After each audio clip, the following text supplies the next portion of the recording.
Hi, and welcome to Katie's Corner in Space. I'm Katie, and today I'm going to take a look back at Supernatural as we prepare for yet another prequel, this time in the Supernatural universe in the form of the Winchesters. If you're here and you've watched much Supernatural, then you know how the boys got started. Dad's on a hunting trip, and he hasn't been home in a few days. From then on, the two learned to work together, hunting all manner of monster. Let me see Dad's journal. Check that out. Oh, come on. Wendigos are in the Minnesota woods or northern Michigan. I've never even heard of one this far west. She's a woman in white. Demonic possession. Poltergeist thing. The claws, the speed that it moves. Could be a skinwalker, maybe a black dog. It's definitely a spirit. Yeah. And after their father passed, they followed in their dad's footsteps. And the brothers continued that way right up until the end.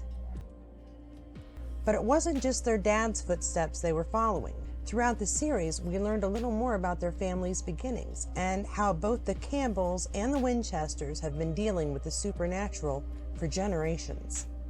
But with the news of a new series predating these events and the retelling of a story we know little of, I'd like to take a look now at the history and accepted canon of Mary Campbell and John Winchester.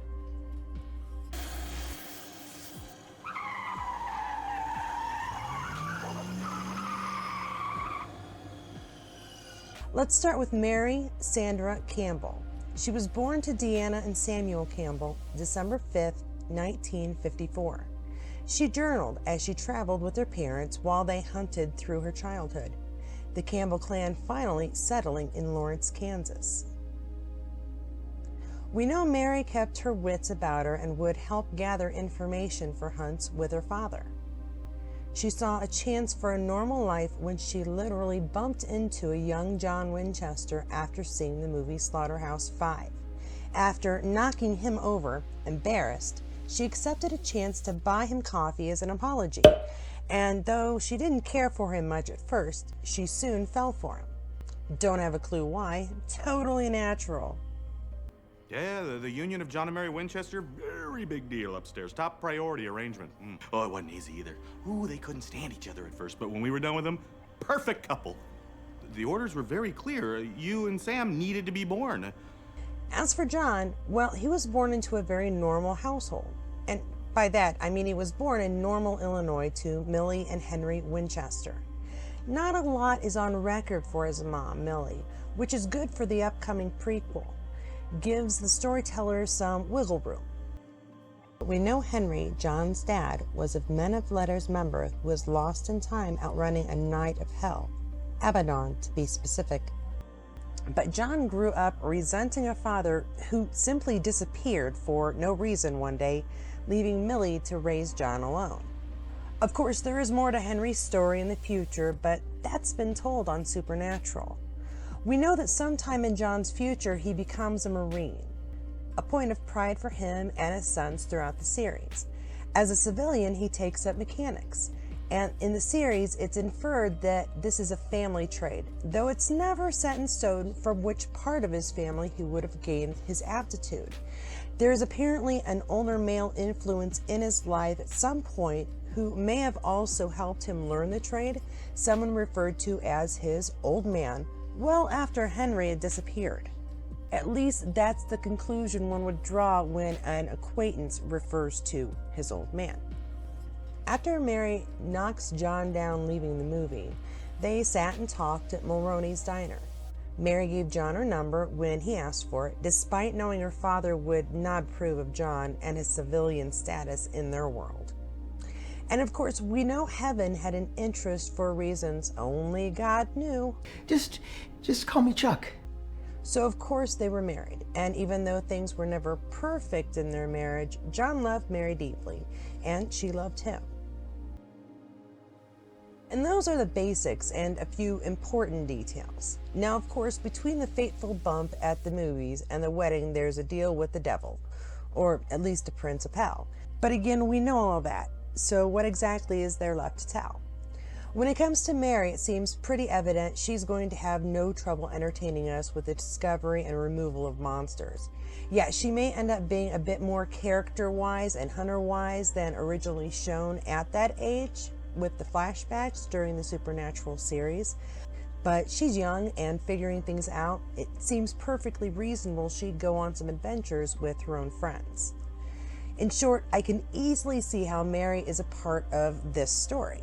Now, John, that's the question mark for me. And the only thing that makes sense to me is Millie is in on the whole monster thing.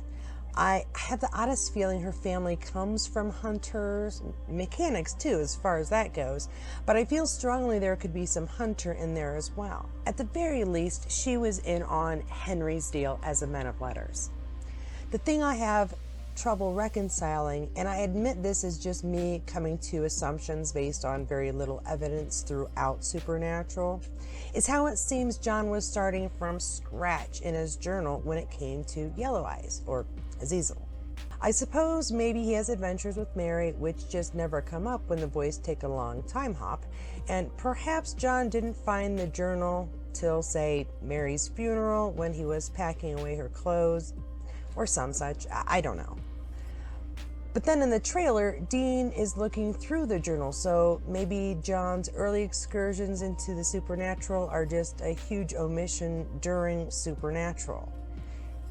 But it doesn't feel likely. I don't know. So while I've watched Supernatural at least as many times as there are seasons, probably twice that realistically, I never once got the impression John knew squat before Mary's hot moves on the ceiling. And then there's the trailer. Okay, let's be honest, the trailer takes what we know about Mary and intensified it, but it throws our assumptions about John on its ear.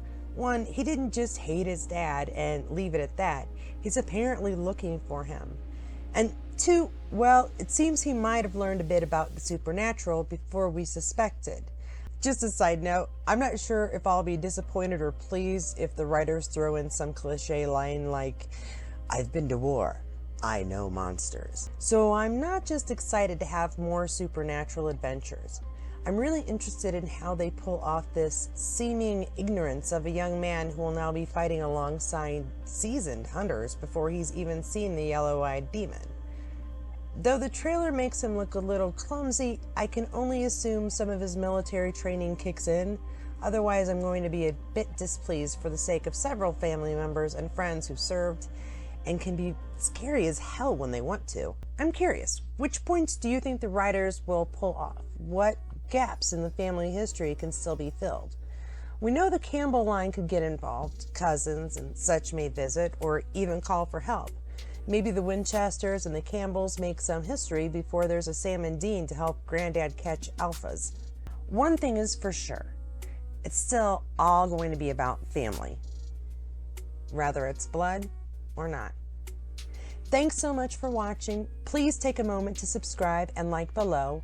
I'll be throwing together a few more videos in preparation for the Winchesters, so please check back in a week. Until then, bye.